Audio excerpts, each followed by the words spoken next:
following is a presentation of the Gear Radio Network. Ladies and gentlemen, it's your boy Perez. You're listening to the Better Live Than Dead podcast.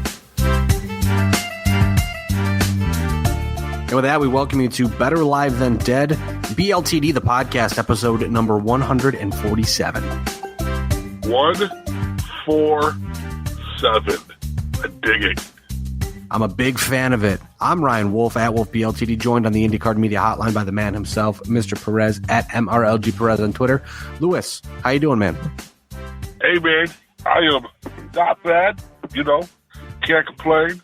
Still looking for a job. That kind of sucks. But other than that, I'm doing well. The real question, though, is since you are not on the continental United States right now, it's weird. You are United States adjacent, still in a state.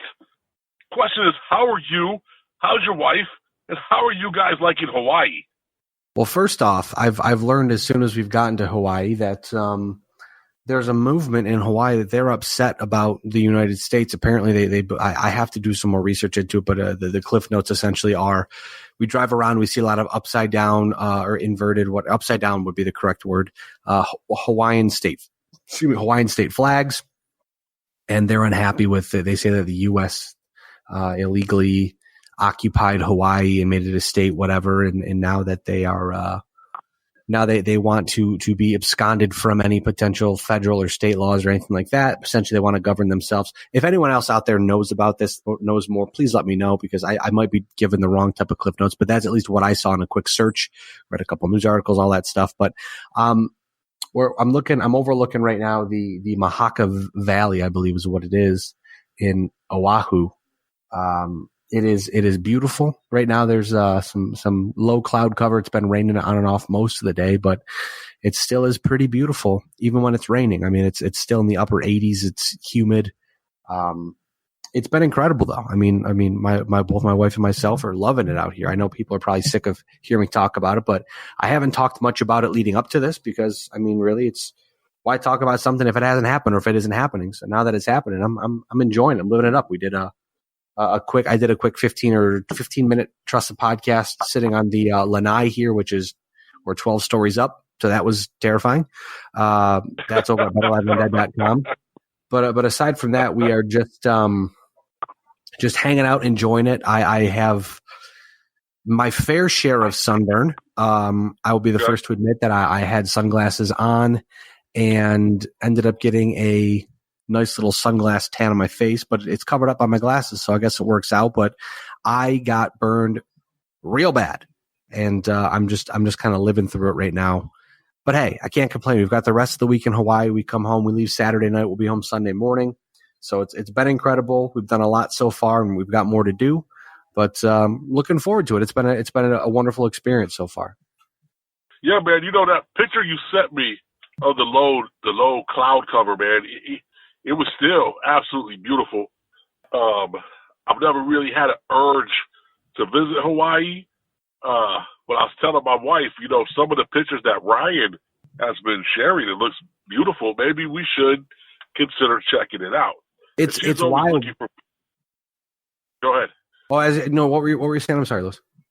I was going to say, she's always looking for places to do like a next, Ironman or something, or half Ironman. So maybe that could be a destination for us while she goes and does that kind of crazy stuff. It's a good excuse. And the cool part about it is that we've been to north, south, east, and west Oahu. We've gone to, I know that's not the proper name of the cities, but essentially the island of Oahu. We've gone to the northernmost part, southernmost part, eastern and westernmost part in 4 days. It's not hard to get across the island as one might expect, but we've been able to, and been really lucky to spend some time in the North Shore.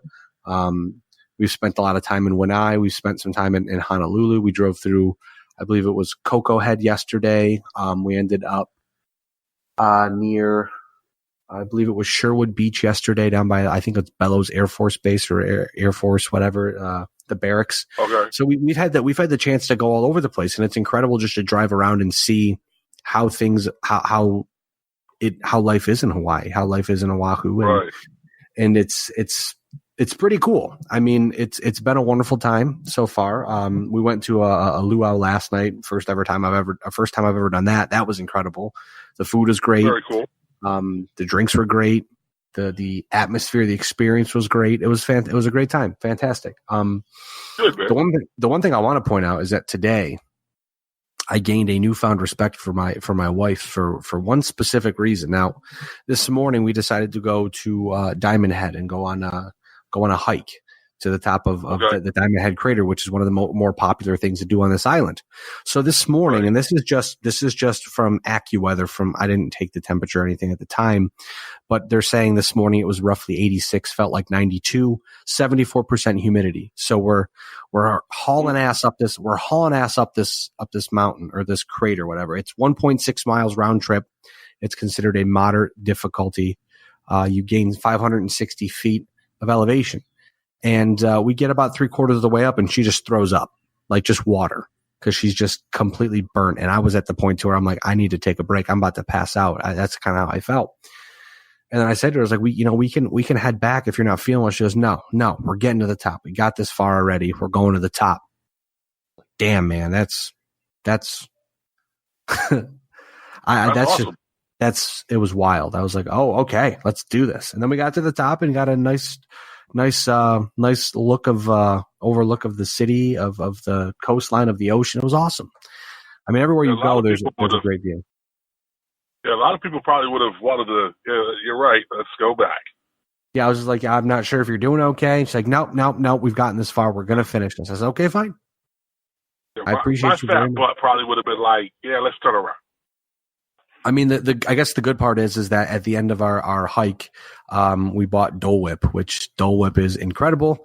And I need to find out on Google if you can actually survive on eating nothing but Dole Whip, because it is amazing.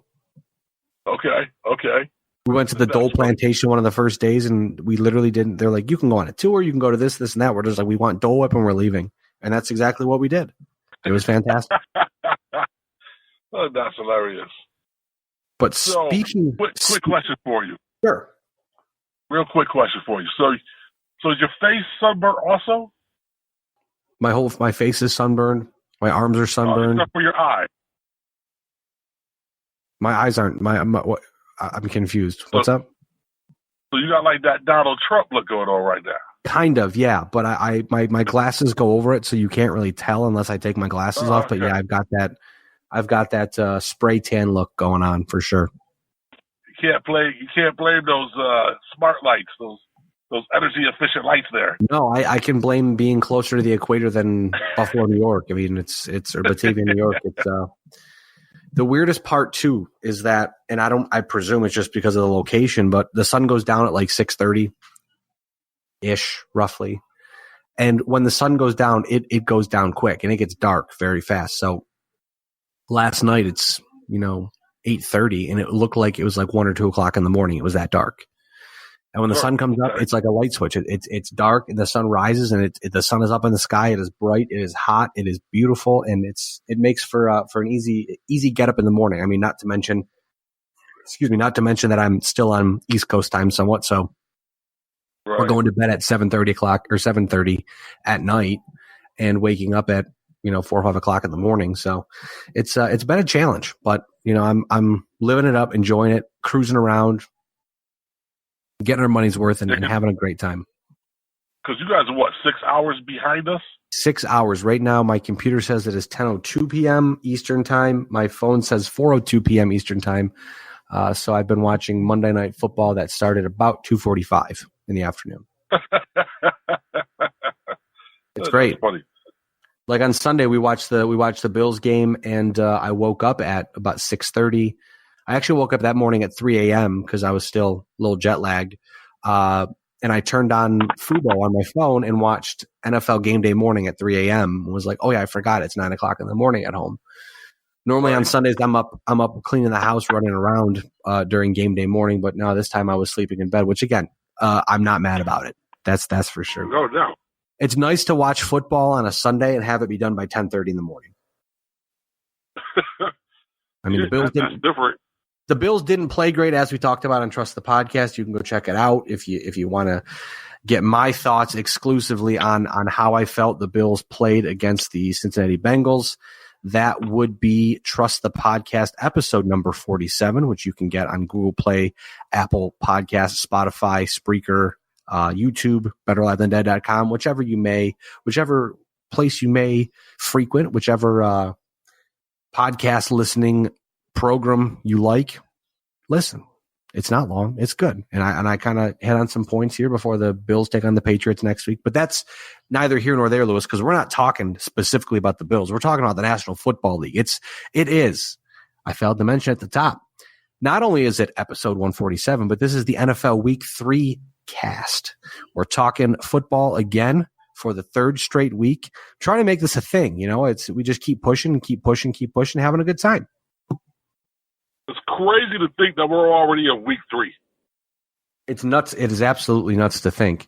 I want to run down some things. We're going to talk about the playoffs really quick because as I mentioned on Trust the Podcast, we're getting to the point now where week 4 is next week, starting on Thursday, right, and we're a quarter of the way through the season. So it's no time like the present to start looking and seeing where things are shaking out, especially with how teams are either really good or really bad.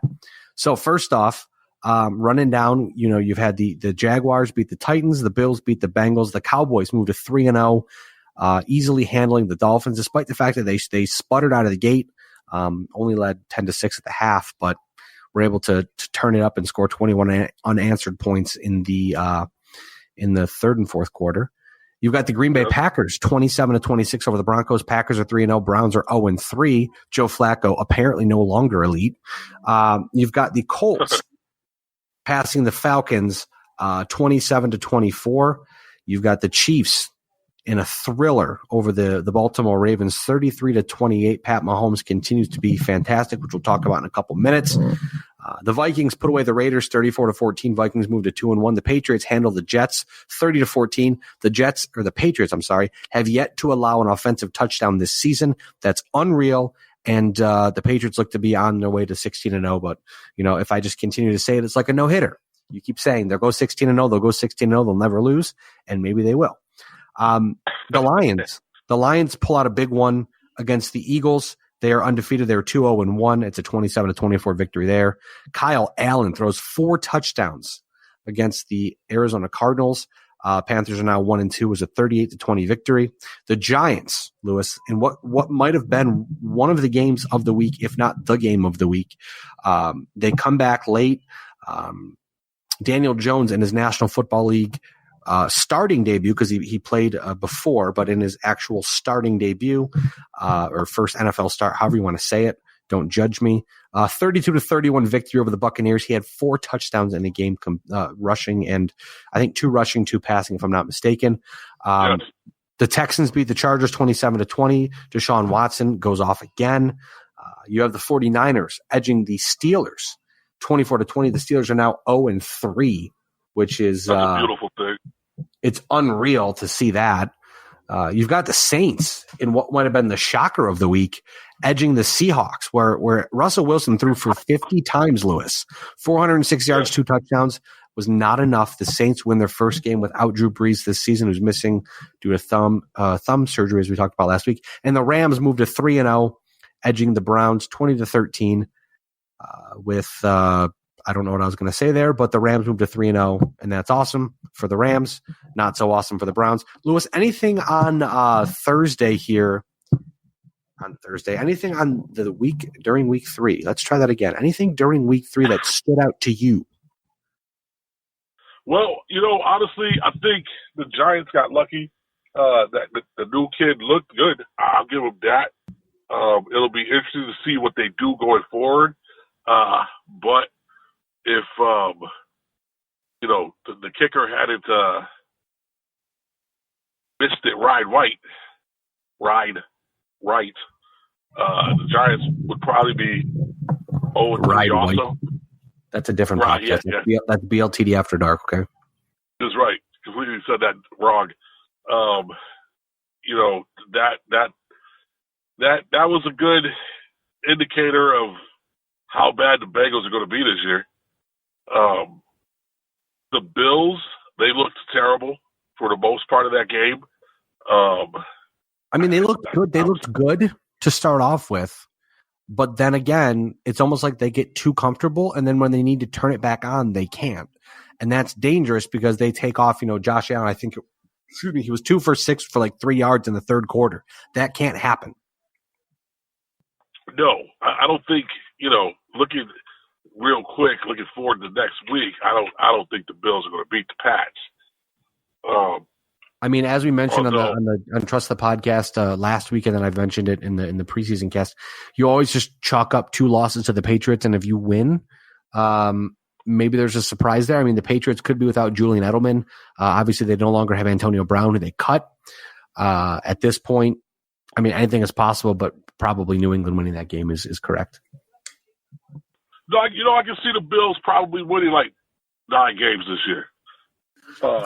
I said it in Trust the Podcast last episode, but if I'm not mistaken, if my math is correct, the Buffalo Bills have won 5 games against New England since 2000.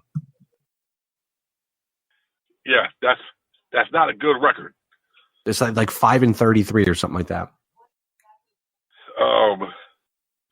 Other things that stood out to me, frankly, it'll be interesting to see who wins the game first, Miami or the Jets.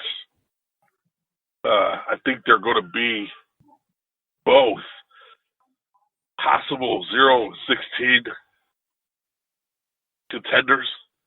Well, and what about the Bengals, too? The Bengals have looked good and bad, but the Bengals, their schedule doesn't get much easier for quite a while. The easiest matchup they have might be Arizona week 5, but they play Pittsburgh, Arizona, Baltimore, Gardner Minshew, the Jacksonville Gardner Minshews, the Rams, the Ravens, the Pittsburgh again, and then the Jets in week 11. They could be looking at a bad season.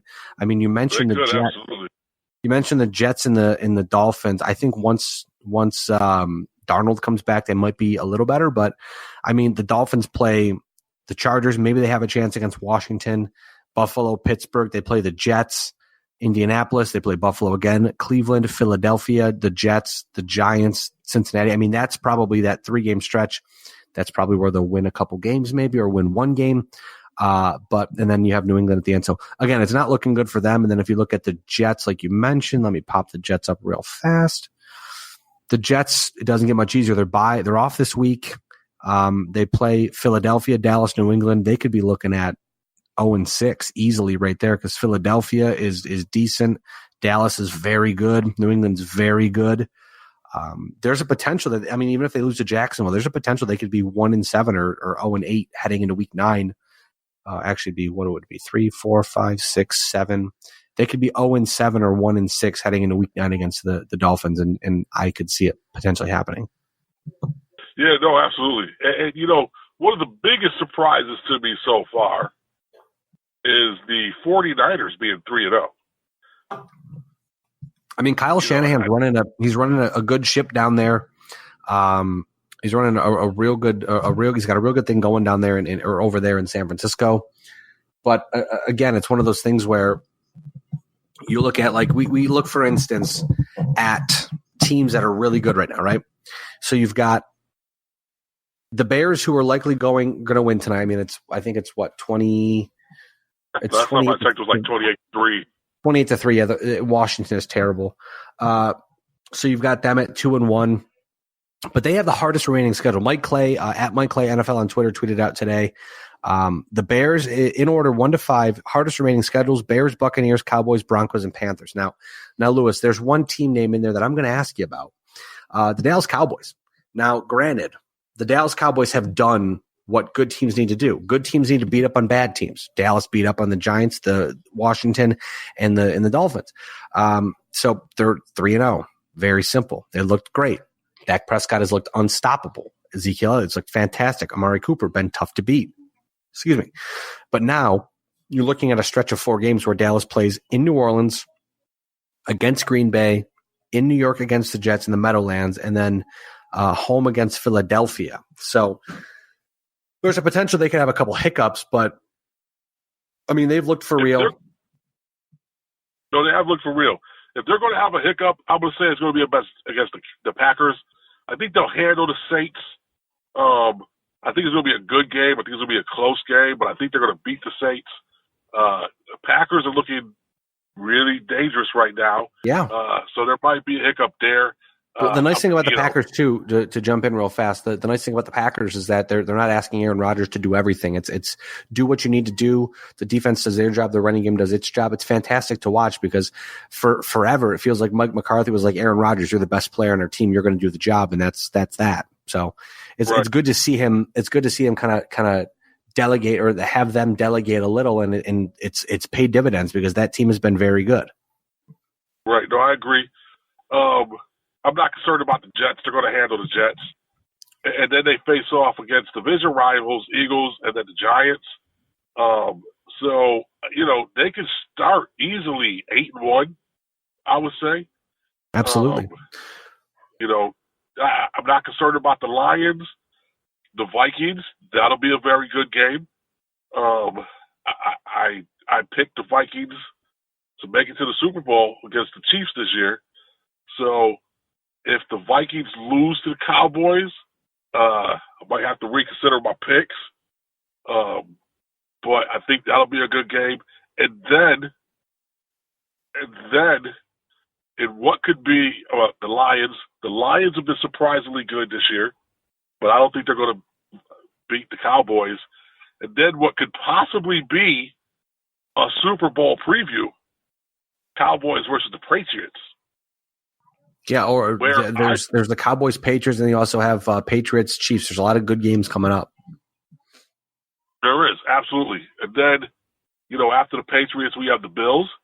So I think it's going to be an interesting year. I think the Cowboys are going to finish with a really stellar record. So looking at the other teams here, you've got Bears, Buccaneers, Cowboys, Broncos, and Panthers all have the hardest remaining schedule. The easiest remaining schedule, the defeated Jets, the Browns, who have struggled out of the gate.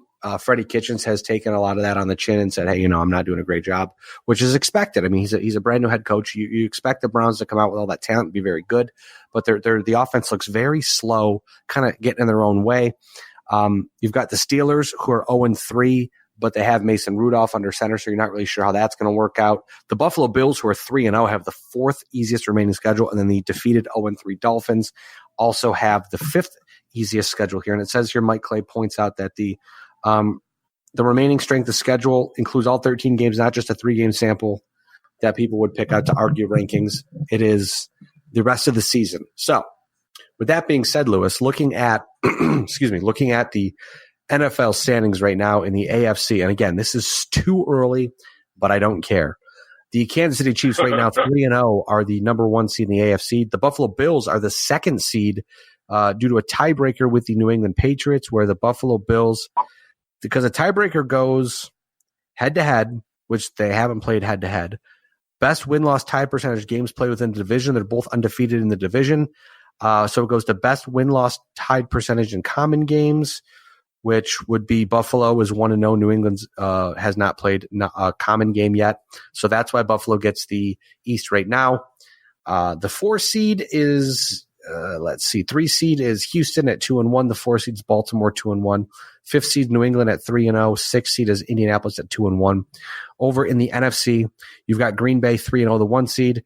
You've got the LA Rams 3-0 with the 2 seed, which they beat out San Francisco. So let me double check the tiebreakers again. The reason why would be, I believe, would be common games. Let me double check. Right now in the NFC West, the 49ers they're tied. They both have a 100% winning percentage there. So then it goes to within the conference. LA they're tied there. So let's see. We're going down the hatch here. Strength of victory, I would presume, I can't see it here, but I would presume the Rams have a better strength of victory. Either way, they're the 2 seed, 3-0, the 3 seed Dallas 3-0, the 4 seed New Orleans 2-1, 5 seed San Francisco at 3-0, and Detroit 2-0-1. It's a 6 seed. So that's a lot of fun. I wonder how much that will change. The reason we bring it up too is because that will most certainly change. So you can jump back and you get to look at it and say, hey, back in week 3 when they did the NFL week 3 cast over at Better Live Than Dead, this is what happened. and this is where the teams were. Now, Lewis, I want to look over because we've talked about it before. I'm going to go down the stat lines here, and we're going to look at some players who have been incredible. First off, we talked about him last week, Dalvin Cook. He had another great game, 110 rushing yards on 16 rushing attempts, 1 touchdown in Sunday's victory over the Oakland Raiders. He is projected for exactly 2,000 rushing yards, so he's still on pace to hit that fancy number. He's no longer on pace to beat Eric Dickerson, but still on pace to have a fantastic season. And look at Lewis, if he keeps up that pace, the Vikings should have no problem making the playoffs, despite the fact that they have I wouldn't say, you could say black hole, but it would probably be better to say white hole at quarterback because Kirk Cousins is quite possibly the whitest person you know. So we can say a white hole at quarterback with Kirk Cousins. Yeah, he is awfully Caucasian. Good for him getting all that guaranteed cash, but man, he robbed them blind. Like, he played well in Washington, came over to Minnesota, and he's just not the same, it seems. No, I agree. He's definitely I agree with you. Dalvin Cook, though, I also agree with you. He's running really well right now. 4 TDs already. He's averaging like 6.6 yards. He's on pace to when you have someone like that in the backfield, why wouldn't you hand him the ball? But then again, you know what? I was thinking about Kirk Cousins here. I just looked him up on Pro Football Reference. Last season, they went 8-7-1 in 16 starts. He threw for 4,200, almost 4,300 yards and 30 touchdowns. That's not terrible, but he's not the guy who will throw for 5 or 5,500 yards. He'll throw for 4,000 yards and 30 touchdowns like he did. That was a career high with 30 touchdowns. And the 4,200 yards was the second most he's ever had in a season. So again, it's one of those situations where, how much are you expecting him to do? But he has not certainly. When he came to Minnesota, everyone thought, well, the defense is great. The defense is elite. They've got Dalvin Cook. Kirk Cousins will push him to the next level, and they kind of just sputtered off. So weird thing about Kirk Cousins too, Lewis, is that as a starting quarterback, he's never won more than 9 games in a season. 9-7, 8-7-1, 7-9, 8-7-1. This season, he's 2-1. It'll be interesting to see if that continues in that trend. He's only thrown for, and I'm saying only, it's still week 3. He's only thrown for like 502 yards. I think his quarterback rating is under 40, which is not what you want to see out of your starting quarterback. Not at all. But he's got more TDs than INTs, so that's a good thing. That's a positive. That's a positive step. It is a positive stat, but like you said though, when you have someone like Dalvin Cook in the backfield, bro, like, you don't have to necessarily be stellar if your line is opening up holes for your running back. Just be good enough, yeah. Right. So, his receivers, they're not doing too bad, but once again, your receivers are relying upon how good you are as a QB. I think they have enough defense and enough other offensive weapons to make a good push. I think they can cover up some of Kirk Cousins, lack of skills, so to speak. Now, moving over to wide receivers very quickly here. Actually, running back news real quick. I wanted to mention Saquon Barkley out 4 to 8 weeks with a high ankle sprain. It looks like they said more towards the 8 weeks than the 4 weeks, so that's very bad for the New York Giants, who are looking to improve on their win against the Tampa Bay Buccaneers. So that's interesting. And apparently Antonio Brown enrolled in college courses again. I don't know what the hell is going on with him. We don't have enough podcasting time to talk about him. No, we don't. Looking over at wide receivers really quick, Keenan Allen with a 13 reception, 183 yard, 2 touchdown week for the San Diego Chargers. I'm taking a freaking lap. The Los Angeles Chargers. They lost to the Houston Texans, but 183 yards, 13 receptions, 2 touches. He takes the NFL lead in receiving yards, 404 receiving yards. He's projected for 2,155 yards and 16 touchdowns. Not too bad for Keenan Allen.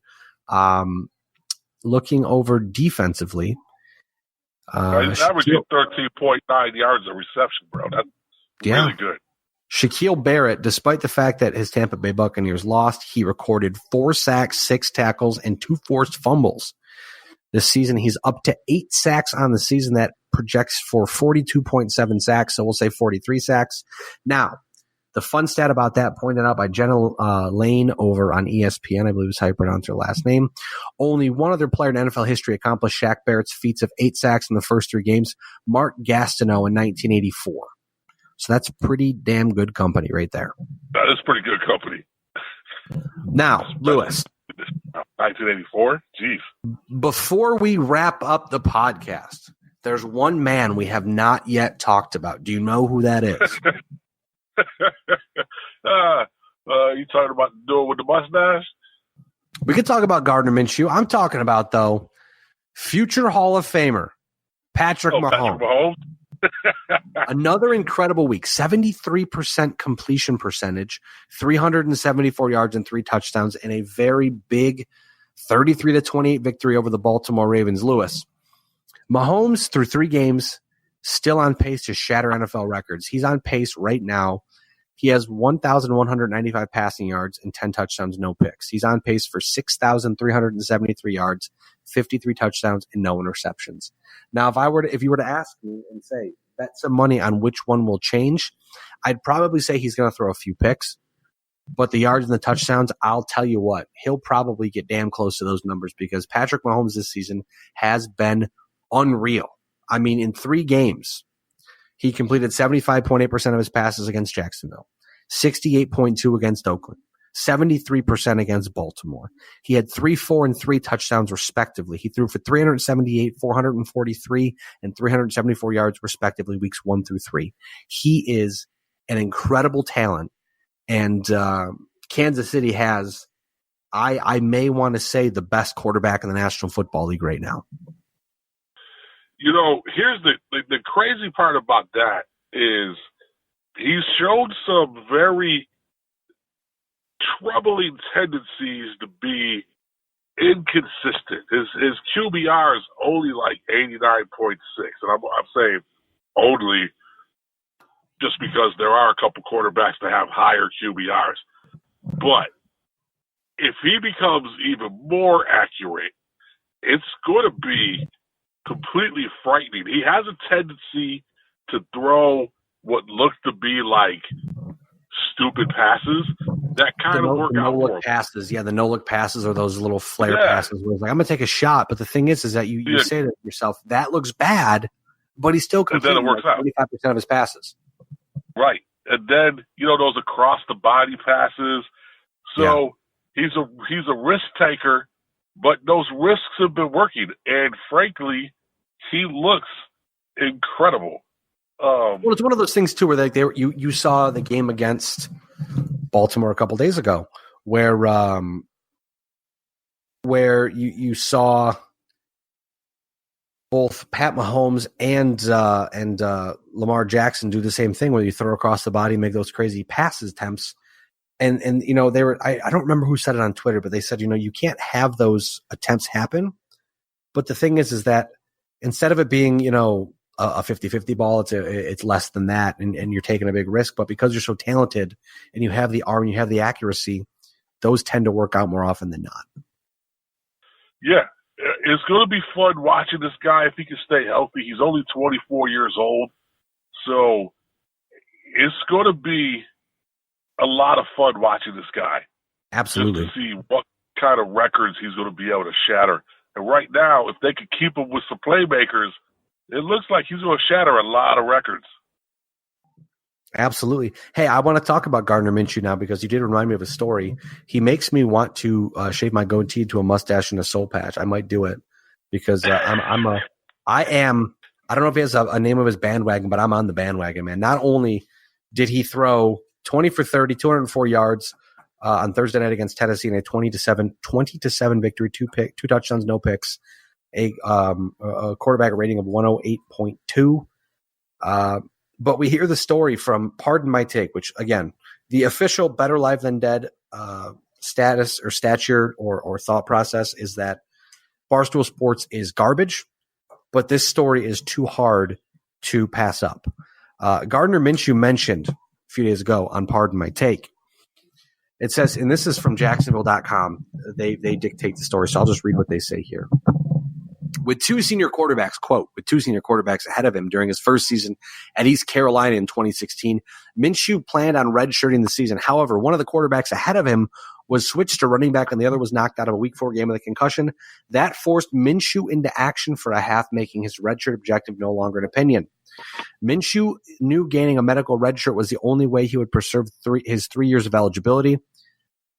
Quote from Minshew on the podcast, "So I get an idea. I go home, I grab a bottle of Jack Daniels, I grab a hammer. I go back into my room, I take a pull of the Jack Daniels, put my hand down on the table, boom, boom, boom, 1, 2, 3. I hit the hell out of my hand, dude." Says here, he even extra multiple tries of smashing the hammer or smashing the throwing hand with the hammer. He says, quote, "I'm sitting here shaking, but I know it's not broken. So I'm like, gosh, come on." I take another pull, 1, 2, 3 again. Still nothing. I'm shaking at this point. I knew it wasn't broken. Some more time, another pull, another 3 hits. It's all I could take. I couldn't break my own hand. It says here, it was badly swollen though, so he had to come up with something else. He told his coach that he closed his hand on a car door. He didn't get that medical red shirt he wanted. He played 7 games for Eastern Carolina, including 2 starts. The following season, he became the Pirates' full-time starter before he transferred to Washington State. Subsequently became a 6th-round pick of the Jaguars in April. He is a cult hero already. He showed up on Saturday night at Washington State with aviators on and handmade jorts. He is a fantastic thing for the National Football League, and hopefully he sticks around after Nick Foles returns from his collarbone injury. I kind of hope he does. I'm enjoying the circus around him. It's hilarious. He seems like a great guy. He probably needs to get better than a 50.9 QBR. But it's just weird. It's just weird when NFL quarterbacks have personalities. Right. All right. He's got a personality. He's I saw this meme that made me chuckle. It was of him and give me a second. I'm trying to remember the other guy. It was him and Baker Mayfield, and it was Baker Mayfield like on the top, and the caption read, "Who are you?" And then it was Minshew, and it was like, "I'm you, only stronger." And I was like, that's pretty good right there. So yeah, no, I'm enjoying this. He's getting that hype around him. Hopefully it works out for him. Because you need someone like that in the league, man. Absolutely. You don't, like you said, you don't see quarterbacks with this type of personality very often. And if you look at people like Brady, he's a fantastic quarterback, probably the best ever. He smiles a lot, but he doesn't have although, what was it, 2 seasons ago when they showed all those clips of him trying to give people high fives and everyone was like nose telling him? Yep. That was hilarious. But you don't see that type of thing very often. So this guy being around, it's like a breath of fresh air when it comes to the quarterback. It's a lot of fun. It is. I agree. I'm just looking at baseball right now. I don't know why, because the Red Sox have been eliminated and baseball's stupid and whatever. Anyways, back to football. Not a lot of games on tonight. I think I only saw like 6 games on. Oh, boy. Apparently there's a story about Antonio Brown settled out of court after a family accused him of throwing furniture out of a 14-story balcony. That nearly hit a 22-month-old. And that's the child's grandfather last year. In Sunny Isles, there's surveillance video of the incident obtained.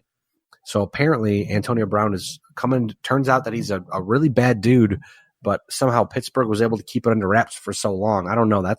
We'll have to talk about that more when more comes out, because right now it definitely seems like there's a whole lot going on there for sure. Yeah.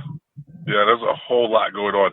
You know what's bad when the XFL releases a statement on Twitter that says they're not interested in them. Yeah, that's hilarious.